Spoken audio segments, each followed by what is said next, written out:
Hey, money planners. Welcome to Money Plan Mondays with Malika, where we go live each Monday for a quick 10-15 minute chat on building a solid money foundation. So, I'm Malika Daniels. I'm a certified money coach and the founder of Women Who Money Plan. And as a money coach, I help women to understand money, their relationship with it, and to create plans for getting them to the financial future that they want to see. Women Who Money Plan, like I said this before, is not just about helping with the financial basics. We also want to ensure that you develop the right mindset to be successful when it comes to your finances. And so I developed the 8 qualities of a Woman Who Money Plans, and what I've been going through each week lately has been each of these qualities. And so today we're going to talk about quality number 6, which is being a lifelong learner. And so I'd love to know in the comments if you consider yourself to be someone who is a lifelong learner, who is kind of dedicated to that process of continuing to learn more as you go each day. And basically, just it's important to understand that there will never be a time in your life where you know it all, no matter what the topic is. It could be a topic that you know a lot about, but there's no way to ever know everything about a specific topic. But it is really important to open your mind to always learning new things, okay? So I didn't grow up in a household where money was discussed in these kind of ways that I talk about it now. I was raised by a single mom. She worked really hard to raise 4 kids. She often worked multiple jobs when needed. She struggled a lot with debt. I remember having bill collectors calling the house and that kind of thing, back when we had the house phones. And that's kind of one of more of the memories that I have when it comes around finances, is her having to figure out, which bill can I pay this month, which one do I need to put off paying right now. And there are often times I would, make money from babysitting, and she might need to borrow money from me to pay a bill sometimes because this money was tight. And so I didn't grow up learning about the proper way to handle your finances. I didn't grow up learning about investing and building wealth. That was not a topic that was in my household at all. But as I became an adult, it's something that piqued my interest and I just got really curious about. And so there are just different things I started doing to learn more about this topic, because it's not something that was ingrained in me or taught to me at a younger age.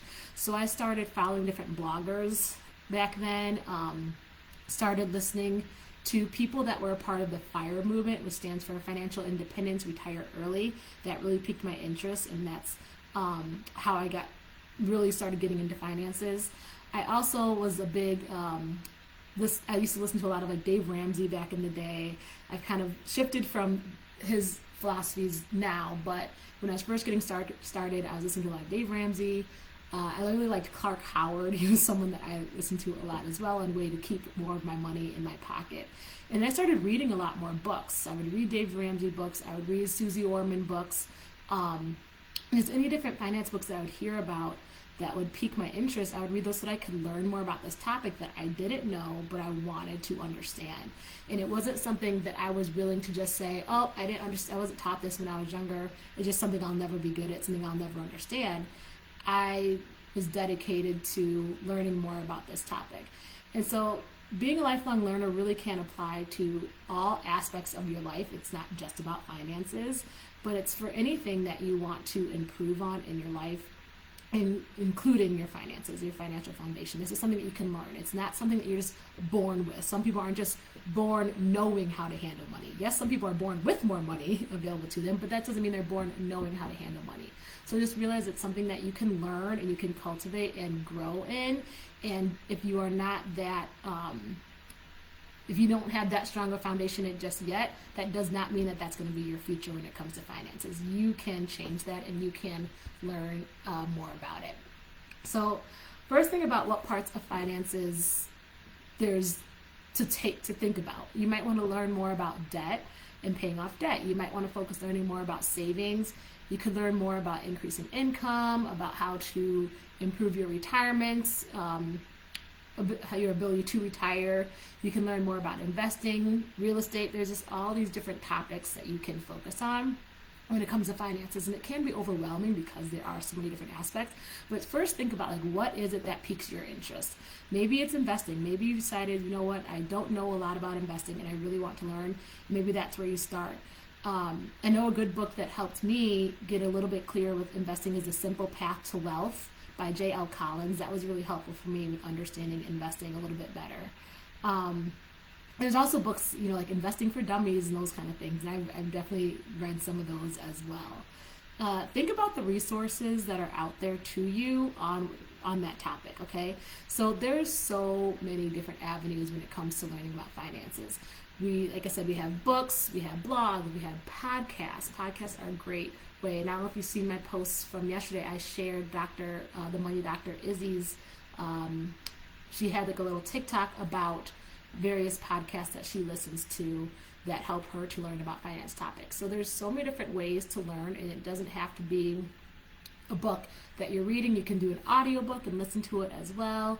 And then we obviously have our Facebook group. The Women Who Money Plan Facebook group is a great resource where even if there's topics that I might not be that well versed in, there's other people in the group that can also talk to you about it. So for example, we have financial advisors in the group who might be able to answer some more investing questions. We have people who have experience with renting out Airbnbs to make income that might be able to answer some of those questions. I have some experience with doing long-term rentals, might be able to answer those questions. So there's a lot of resources in the Facebook group if you want to learn more.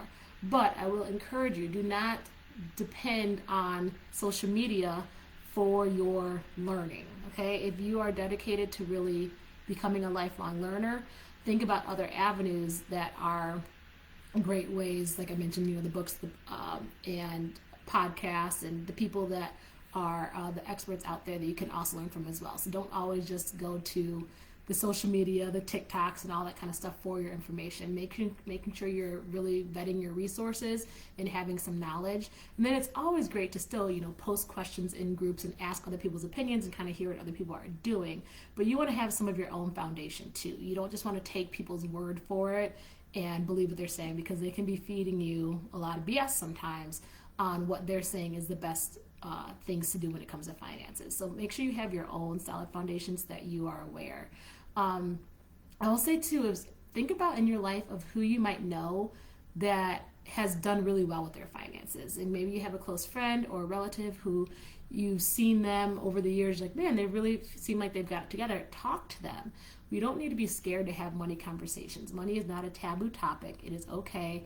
We are going to learn by helping each other and talking to each other. So that's another option, is just talk to somebody that you know about different moves that they've made and any advice that they might have.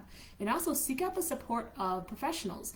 So for example, financial advisors, a lot of times it's free to have a consultation with them and talk to them. Estate planning lawyers, if you might want to have a consultation with one of them to see how they could help you hold on to the wealth that you're building. If you are thinking about buying a house, have a conversation with the loan officer and just start to understand what it is it's going to take to get you to where you need to be. There's so many resources out there of professionals who can help you. So please make sure that you are investigating and just really taking that mindset of like, I'm out here to learn and soak in all the information that's available to me. And then of course, obviously, I'm going to plug having a coach, right? A money coach who is there to support you and guide you and just help you talk through these things. Sometimes I might encourage my clients, talk to a financial advisor, see what they say, talk to this person, see what they say, and then let's discuss together, okay, what are the pros and cons of each? What are you thinking? And sometimes it's just helpful to have somebody to think through these things with and not have to make those decisions on your own. With coaching, just a little bit of background, if you are interested, I work with my clients over a 4-month period, and so we have a lot of time to develop that foundation when it comes to your finances, figuring out what areas you want to focus on, and also providing you with resources for who else you might need to talk to on your financial journey. So I'm going to be recommending financial advisors to my clients. I'm probably recommending different loan officers if you are someone who's looking to buy a house, estate planners, things like that. As a coach, I am not a one-size-fits-all. I don't know everything about every single topic. So I am dedicated to helping my clients get them in front of the right people to help them to learn more. And again, even when you're meeting with these people, still do your own research and just learning on your own about whatever it is that they're saying. So if they're telling you one thing, kind of go search and see if there's any books about that topic or podcasts about the topic to learn a little bit more. Then that also helps too to prepare for these meetings with different financial experts or anything in professionals in the field, because then you can come up with the questions that you want to ask. Once you have a little bit of background knowledge, then you're going to have better questions to get to what it is that you want to know. All right. Just increasing your knowledge with taking action is going to help you to be unstoppable. As a coach, I help my clients take action. But for you on your own, you can increase your own knowledge even without a coach. You can do that on your own by using all the different resources available to you. So that's just what I want to encourage right now, is for you to take action the best way that you can to become a lifelong learner. And there are topics that, like I said, there's certain topics that you also definitely want to always consult a professional for. Things such as anything legal, taxes wise, you want to consult a tax professional and just learn from the different conversations that you're having with these people. So I'd love to hear your thoughts on being a lifelong learner and how you continue to grow every day in your financial journey. And I'll post the link in the Facebook group in the comments as well. So if you would like to join that to have a safe space to talk to other people about finances. Thanks for joining me at Women Who Money Plan Mondays. And I will see you next week at 1 o'clock. Save the date on your calendar so you can join me then. Take care.